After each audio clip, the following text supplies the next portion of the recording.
So you want to be a sports agent. Hey guys, welcome back. Before we get into anything, please subscribe to my channel. A lot of you guys have been asking me to put my podcast on YouTube. So I've been doing that, plus putting any of my player interviews, press conferences, behind the scenes stuff, career advice, loading up a ton of stuff. So please subscribe and let me know in the comments below what you want the most of, whether it's the behind the scenes stuff, the career advice, player interviews, podcasts, whatever. Let me know. I'm in such a good mood. Why am I in a good mood?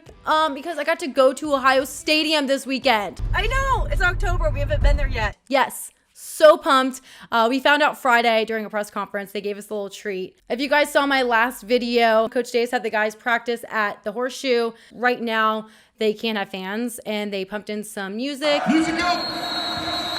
We're getting closer to real football, so I'm getting super pumped. Look out for my videos throughout the season with everything Ohio State and also my podcast. So this week, I'm taking you into the business side of sports. I'm talking to my friend, Billy Davis. I met him in Dallas, and he was staying with a buddy who was playing for the Dallas Mavericks at the time. And he started working his way through, getting opportunities for him. And he built his own career, his own agency called Family of Athletes. And so I talked to him about how he got started. You guys have all seen the movies and the shows. For a guy who could set the edge for you. Ballers. This the game that shows us. Right now, my dreams are all about deals and dollars. I'm your financial manager. Entourage. Door of opportunity close up. Well, he really had a success story. He had buddies who played, and then he made a career out of it. So it's really cool to get his insight, how he got started, what it's like going into those meetings. So if you came here to see how you can become a sports agent, Billy's a great guy to provide some insight because he just roughed his way through it. He's younger in the industry. It's so competitive to become a sports agent. A lot of people don't realize how difficult it can be because a lot of these players want the money grab because you have to invest into these guys and put money up front to pay for their training before the combine and the draft. And sometimes you don't see a return on that, whether a guy gets injured, doesn't make their roster, or just goes with another agent. I mean, there's so many crazy stories, and building your roster up, getting your first client is really hard to do. So hearing it from someone who's just getting started is great. I'm actually, right after this, meeting with an agent who's been in the game for a long time, represents a lot of top NFL players. He got one of the top quarterback deals. He's coming on to the show probably later this month. So it's cool to get two different perspectives of one who's just getting started and one who's built a very successful client base. So he can give a new perspective. Right here, let's get into my interview with Billy Davis. Okay, well, I want to welcome in Billy Davis, who created his own NBA agency, and he's getting his start during a pandemic, a very difficult time, and a very difficult career path. So I want to get your input on how you got started with all this. When I met you, we were in Dallas, and you were buddies with some of the NBA players. Yogi was one that you were really close to, and then you converted into representing players. So really interested to hear how you got into that. Yeah, definitely. So I previously was a two-sport athlete growing up, basketball and football. Played other sports as well, but those were the two that I was predominantly good at, I would say. I ended up choosing football in college and going throughout the collegiate career playing football. I played at a high level. I started at Arizona State and ended up finishing at Ball State University. And during that process, you know, it was very strenuous, and obviously being an athlete is tough. Afterwards, I ended up doing some things, trying the NFL realm didn't work out the way I wanted it to. So still trying to stay around athletes. I was driving Uber, working out, doing those things. In that time frame, I actually ended up getting a job at an accounting firm, which was pretty bizarre. And so in that time frame, I just wanted to work with athletes still and still be in the finance realm at the same time. It's good money and things of that nature. So I ended up reaching out to a friend, which was actually Yogi at the time. He was had just gotten called up from the Brooklyn Nets G League team, which was the Long Island Nets at the time. He had got signed on a Dallas Mavericks contract for 2 years, and he pretty much explained to me that, you know, he needed some help with some off the court things. So I ended up moving to Dallas, Texas, and just helping him with like business management. And although we were best friends, it made a good dynamic because it gave me the opportunity to see what really happened within the industry, not only on the agency side, but on a management side, on a financial side, and things of that nature. So that's pretty much how I broke into it. A year and a half later, I decided that I would take the agency test.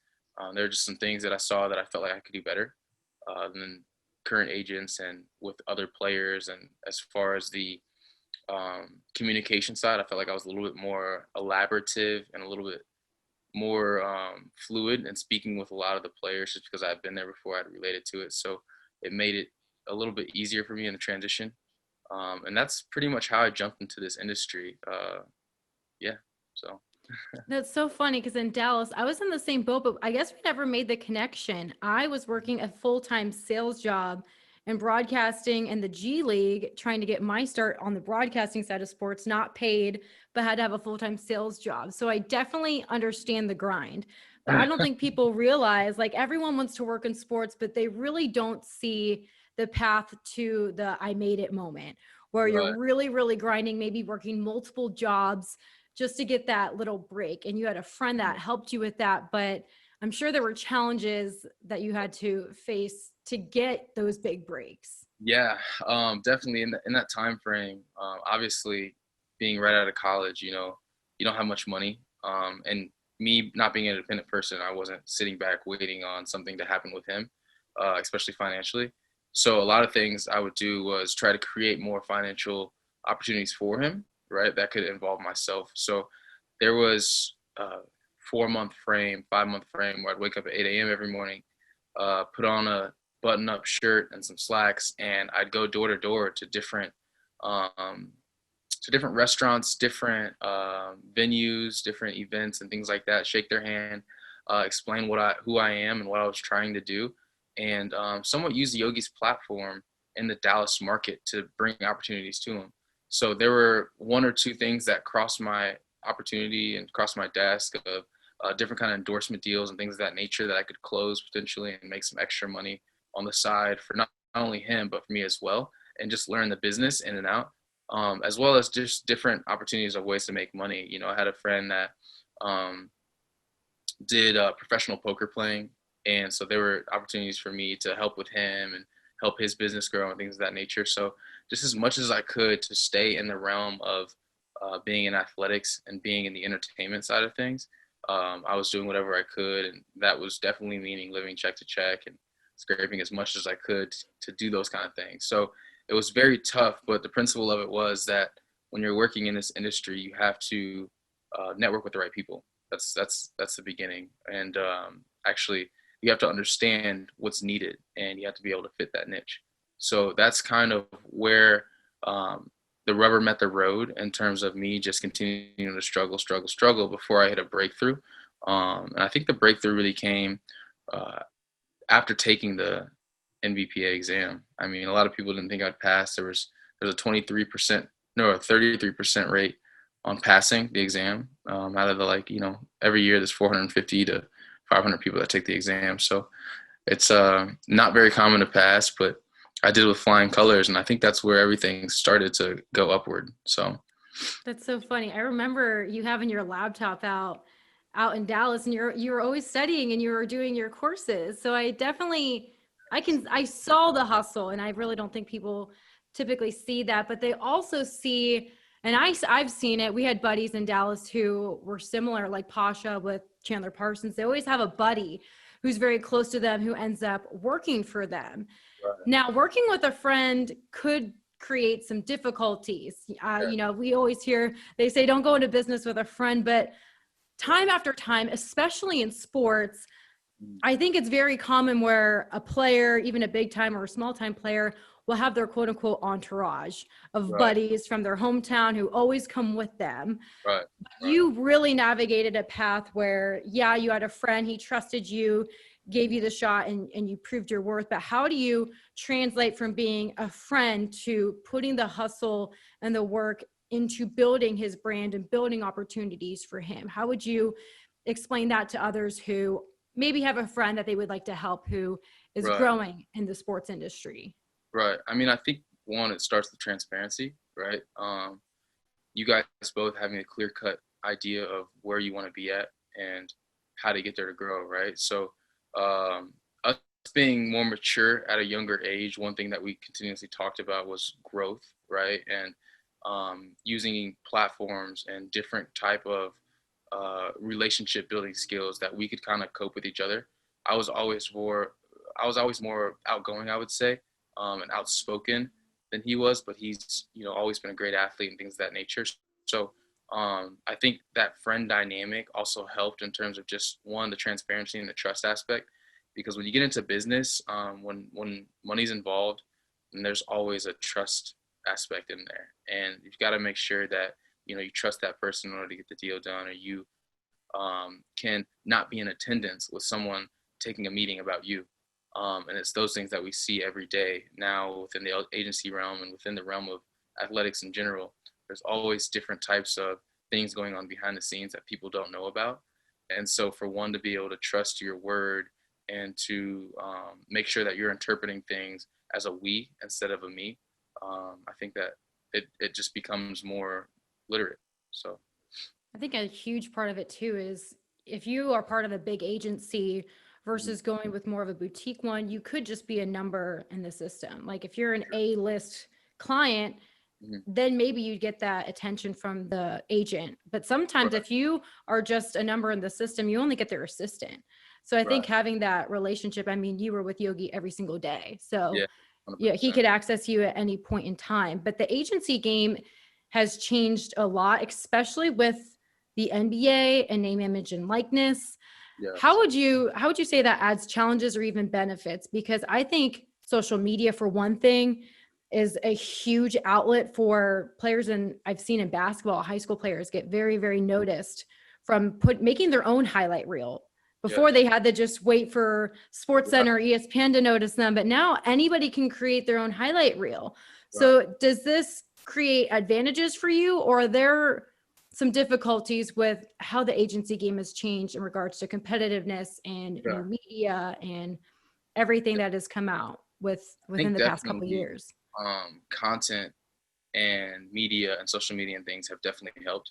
I am on the younger side of things, so a lot of agents who are older and have been doing it for a while, they're not too tapped into social media, just because that isn't their prime era, right? Like a lot of people that are in their late 40s or maybe early 40s even still are using Facebook and things of that nature, and a lot of athletes are broadcasting their channels on YouTube or Instagram, Twitter, things of that nature. And so me being younger, I definitely know how to operate all those things, as well as I've surrounded myself with a team that can continue to push content for these young guys, right? And it just lands different avenues for different people. Not only one on the court when we're going through a pandemic and people can't see or teams can't see these players work out. Nowadays, a lot of people follow each other on social media and they tend to see highlights and things of that nature. Obviously, it's not the up close and personal feel that each team and each executive wants to see with a player, especially a young player that's coming into this NBA. But more than anything, you see the work ethic that's being put in. You see the intangibles that are being brought with different highlight videos and different reels that are cut for players and content, as well as off the court and marketing. Nowadays, you've seen a lot of different players that have branded themselves with not only the fashion side of things, but with things that they enjoy, right? Whether it's, I'll use Jimmy Graham as an example, who is a big time NFL player, and typically his social media is based off of his flying ability and how he has the private jets and does different things in terms of traveling, as well as Kevin Love. He has an amazing Instagram account where he shows his hobbies and he shows his different traveling and him and his wife doing some certain things. And that just opens up opportunity for off the court things, companies that want to be involved with their engagement and with their hobbies. And it just, provides more of a portfolio. I don't think people realize how involved agents and businesses get so early on. High school players at high school tournaments, AAU events, sneaker companies come up and go after these kids. I mean, communicating with such a young kid, how do you talk to them in a way? I mean, you're younger, so you can attract the client, but when you're walking into, a GM's office, Right. what was it like the first time you came in and had a conversation with those types of decision makers? Because when Yeah. you're younger, the expectation is, oh, they're not experienced. But Right. We do have a leg up when it comes to media and technology. We know our stuff, but what was it like the first time you had to have one of those conversations, negotiations? With How did that go? honestly, the first time was, um, Nerve wracking. you know, it was different. It was nerve wracking because just being in that room, right? You're not ready for it, right? And then, but what helped me was that the first time I actually sat in that room, I was not a licensed agent. I was in the Mm. room because of the trust analytic between me and a former player, right? And he wanted me there to interpret the things that were being said on incentive terms, right? So just when terminology gets thrown out there, I obviously knew some things more in depth than a lot of the players do. So it was just a guidance thing of me breaking down what was being said. And so that was my first time sitting there with the general manager and owner of a team, not negotiating, but interpreting to the player what was being talked about, which is a whole different analytic of what people would ever think, because nowadays they just think that it's pretty cut and dry in terms of contract. This is how much money you get, and this is why. Well, there's a lot that goes on into it. But the first time I did negotiations with someone of that high of power, um, I I definitely believe that there was some sort of there was some sort of feeling between the two. Obviously, me being a younger agent and them being a, you know, veteran of X amount of years, doing plenty of negotiations. I definitely think there was some type of feeling, but just the demeanor that one carries himself with, right? If you walk in the room confidently, you speak confidently, and you understand what you're speaking about, I think it kind of cancels out all the experience factor. Obviously, there's some things that some people have done in the past that haven't been done in the future, but the principle of it is if you understand what you're doing and what you're trying to accomplish, then everything goes pretty smoothly. So I think that the first negotiation that I had ever done, I think it went really, really well. But you know, there's obviously some things that I took away from it that I wanted to do better after the second time. So Do you think they took advantage of you at all? Like a sports team who's done this plenty of times, bringing yeah, in a rookie agent, I they think may that be stoked about that and think, yeah, hey, yeah, we can get a better deal. there was definitely a type of manipulation that was trying to be done, but you can only manipulate in terminology in this world, right? You can tell them certain things, but if you understand body language and posture and what people are trying to accomplish, then you can kind of shoot past that. And I've definitely been around the block in terms of negotiations and in terms of people that came from higher backgrounds. So I wasn't nervous, and I understood completely what they were trying to get around. So I definitely think there was a time where they tried to manipulate me, right? Being younger and trying to see if I knew incentives and if I knew terminology and things like that with the CBA, but definitely didn't happen. So Do you think that, especially with basketball, because when it comes to representing football, mhm, they only have one avenue really, which is NCAA. But yeah, now, when it comes to basketball, there's more options. A mhm, player can go directly overseas. There's many different leagues and things like that for players to go. Do you right. think that will have an effect on the agency game or the future of the NBA? Yes, I do. Just because, especially with Corona right now, I think that money ties up a lot and opportunity ties up a lot. So right now there's like an unknown factor in what's going on with the NBA, right? Obviously with what happened last night, the boycotting and things of that nature, that played a small role into what's going on. The bigger picture is that we don't know exactly how much revenue is being put back into the NBA with the TV time and things of that nature. So that creates salary cap issues and things of that nature for the CBA and for the NBA, which creates more opportunity for players to make money in other countries such as China, Korea, Japan, or the Italy's, Serbia's, Russia's, things of that nature. The overseas markets are still lively. There's obviously still a money hold on certain types of salaries, but a lot of players they forget that when they go over there and they're saying they're making a certain amount of money, there's no taxes that are included in that. Well, there is, but they're taken out before the player gets paid that X amount of salary. So I definitely think that with the overseas markets, a lot of players are looking at that route right now, just because there's so much uncertainty with the NBA. For the time that everyone's listening, This is August 27th, and on August 26th, several leagues and teams boycotted play due to the shooting of Jacob Blake in Wisconsin. And the NBA has been very vocal. They've had a platform, and Adam Silver has been supportive of players using their platform. And when you look at the NFL and what happened with Colin Kaepernick taking a knee and the NFL boycotting that and owners not being in favor of that, but now we are today, we definitely are still a long way away. Right. But do you see progress? I do. I think that in the transition and in the process, I definitely think that there's more of a unity involved, right? I think that there's a lot more people that are starting to understand what the movement is standing for and understand why people are doing this. Now, with that being said, I definitely do think there's a lot that still needs to happen, right? There's a lot that still should be accomplished, and that still just comes with coming together. Obviously, being in the industry, we talk a lot about what's going on in the current times, but I do definitely believe that from the past to the present, there has been a lot of change and a lot of things that have moved in a positive notion. As an agent, you are invested in their career and their finances, but at the Mhm. same time, you are a Black man and you definitely have insight on this, something that I could never understand, but can definitely be supportive of. So you may have a struggle here to look at the best interests of their financial life, but also Right. understand how important the movement is.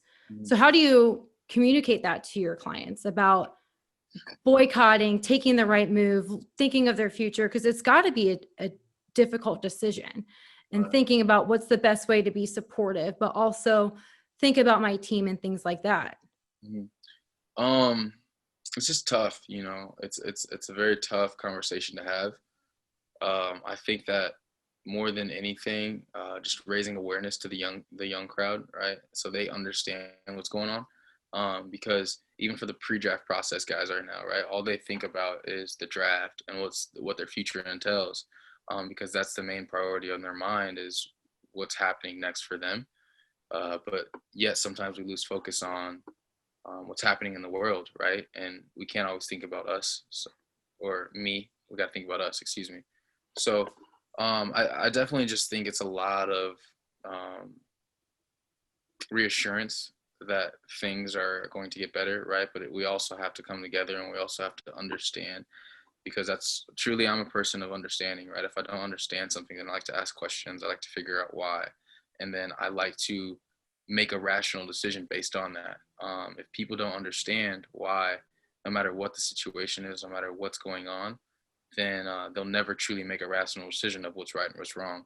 So just continuing to mentor and to continue to educate the young population and the people that are in the midst of doing something that they've never done before on what's important and why it's important and what's going on and why it's happening. I think those are questions that continuously need to be brought up and answered to make things go more smoothly.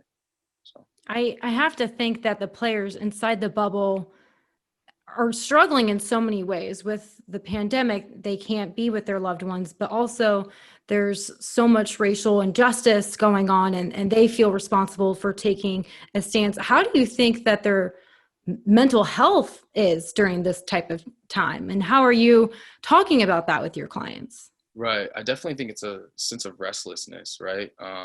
When you're put away for X amount of time, away from your family, away from the people that you care about most, um, no matter who you are, it begins to play a toll on you, right? And you begin to start thinking of things that um, really could alter your mental focus, right? And your mental capacity. The other day, we all witnessed one of the famous players going through like a mental barrier, right, in his gameplay, and finally, breaking through that and playing well in one of these playoff games. And even through when that player was speaking about the realness of mental health and things of that nature, I think that being um, and trying to get accustomed to being in such a confined environment, sometimes you go crazy, and I definitely think that it's playing a toll on a lot of the players in the bubble. But more than anything, they're there for a reason, and they're just trying to finish up what they started.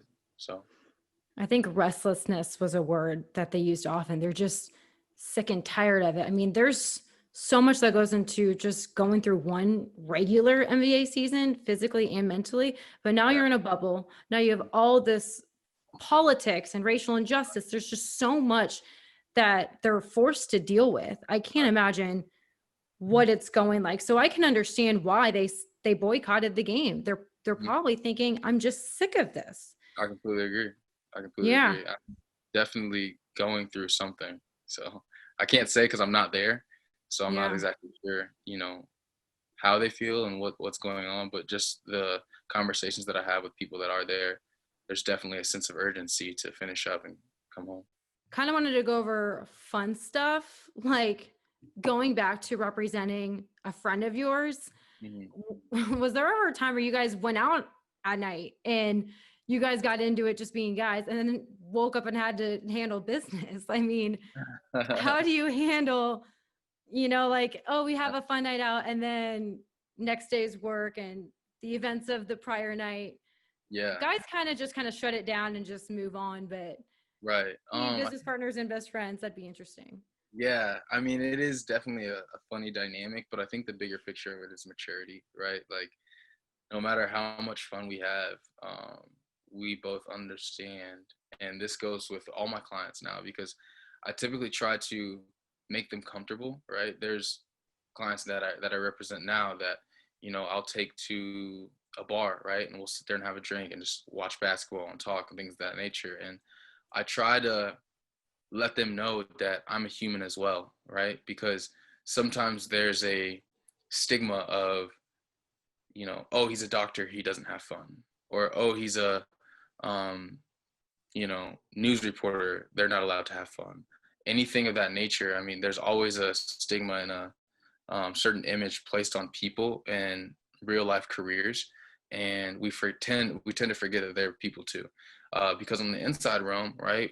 Us If I wasn't in the athletic realm, right, I'd wonder what these athletes were like outside of their sport, right? So we see Joe Schmo out at a nightclub, us being, everyday career people, uh, us not knowing the athletic industry, we're like, okay, why are they here? Shouldn't they be focused on their craft or this side or the other? Well, at the end of the day, we're all realistic people, right? And we all have lives outside of what the media sees or what the everyday people see. So between the dynamic of my friendships and business, I think what we understand is there's just a maturity factor, right? Like we go and have fun, but at the end of the day, we're also working, and we also need to understand what the bigger picture is. So we hold each other accountable. We make sure each other get home at a certain time. We make sure that neither of us are in trouble, right? And that's like the bigger picture into it creates a family culture. It's not just about me making $1 from you or me spending $1 on you, right? It's about holding each other accountable to do the right thing. So So you gave him a curfew, essentially. all the time. All you the time. you had to be publicist too and make sure you didn't do anything. Right. That's Exactly. probably the hardest part of an agent is handling off the court parts. Yeah, 100%. I mean, honestly, the an agent being an agent, As a life coach. yeah, I mean, depending on your client, their gameplay sets the tone for what happens on the court or on the field or whatever it may be, right? If they're out there and putting up numbers and having great games, as far as negotiation processes and as far as getting you your next contract on the court, it's pretty simple, honestly. I mean, there's obviously some incentives and things that go into it in terms of market value, but um, off the court is really where you thrive as an agent, because nowadays there's no communication between agents and players. I mean, it's very tough. If you've got 20 players, then it's very tough to manage all 20. Especially if you have a family and you have kids that you're taking care of and things of that nature. So it's very hard to operate with young adults and try to navigate a family life. So All right. I appreciate it. Thank you no for coming on. Oh, no problem. Let me know if you need anything from me. I appreciate you having For real. So, all right, hit me up whenever. Alrighty, see ya. If you guys like the show, please leave a review and a rating. It really helps me out. And follow me on social media at Steph Otey, STEPHOTEY. Have a good one, you guys. I'll see you next week.